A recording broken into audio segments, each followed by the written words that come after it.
Hello friends, मैं हूं Mohammad Tahir Ishtiaq, admin of the Facebook group English literature and Facebook page English learn.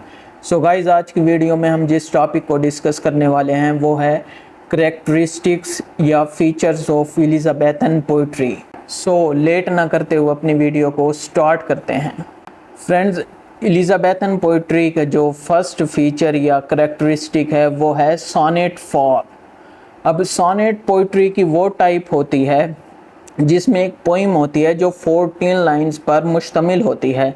तो Elizabethan age में ये हुआ था कि शेक्सपियर ने सोनेट की एक न्यू फॉर्म इंट्रोड्यूस करवाई थी जो कि पेट्रार्कन सोनेट या इटालियन सोनेट से की फॉर्म से बिल्कुल मुख्तलिफ थी।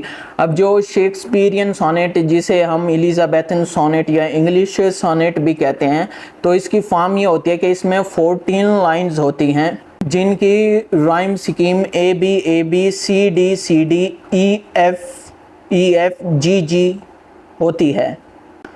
अब इसमें 3 क्वार्ट्रेन्स होते हैं और 1 कपलेट होता है। अब ये जो क्वार्ट्रेन होते हैं, जो यानी कि 4 लाइंस जो होती हैं किसी भी पोइम की, तो हम उसको क्वार्ट्रेन कहते हैं। तो शेक्सपियरियन सोनेट में 3 क्वार्ट्रेन्स होते हैं कि 12 लाइंस बनती हैं और इसके अलावा 1 कपलेट होता है यानी कि 2 लाइंस, और ये मिलाकर 40 लाइंस बन जाती हैं।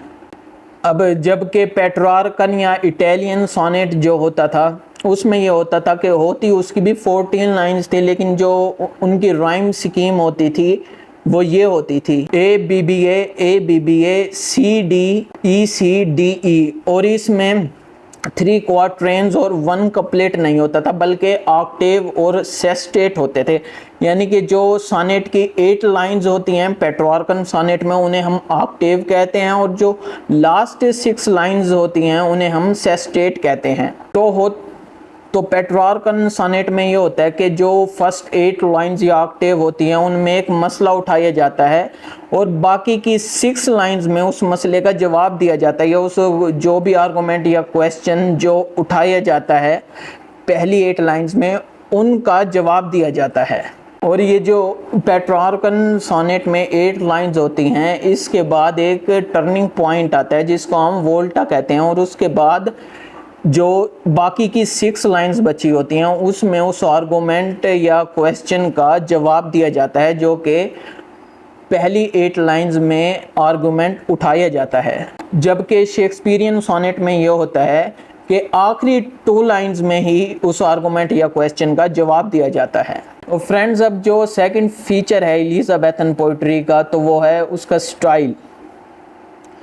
तो फ्रेंड्स, पहले यूँ होता था कि जो पोइट्री होती थी वो राइम में लिखी जाती थी, उसकी राइमिंग स्कीम होती थी, लेकिन एलिजाबेथन एज में जो है वो पोइट्स ने राइम वगैरह को बिल्कुल छोड़ दिया था और वो ब्लैंक वर्स को यूज़ करने लग गए थे।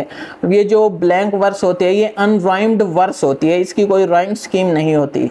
अब इस ब्लैंक वर्स को ना सिर्फ पोइट्री बल्कि ड्रामा में भी यूज़ किया गया था। तो शेक्सपियर और मार्लो, हमारे पास जो ड्रामाटिस्ट हैं, उन्होंने ब्लैंक वर्स को बहुत ज़्यादा यूज़ किया अपने वर्क्स में।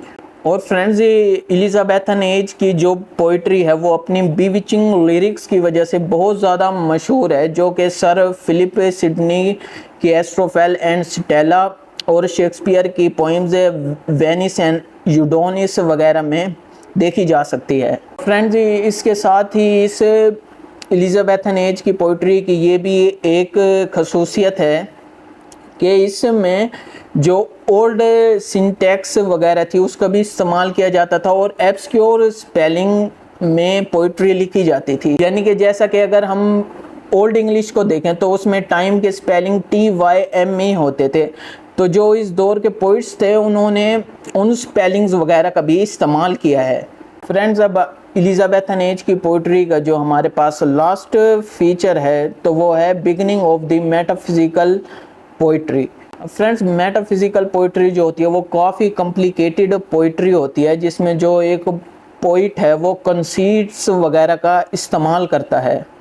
अब ये कंसीट क्या होते हैं इस पर मैंने एक वीडियो बनाई हुई है, आप मेरा चैनल विजिट करके वो देख सकते हैं। अगर हम फ्रेंड्स मेटाफिजिकल जो ये वर्ड है इस पर गौर करें तो मेटा का जो मीनिंग है वो है beyond physical means physical word, यानी कि ऐसी पोइट्री जो फिजिकल वर्ड से निकलकर स्पिरिचुअल वर्ड को एक्सप्लोर करे तो उसे मेटाफिजिकल पोइट्री कहते हैं।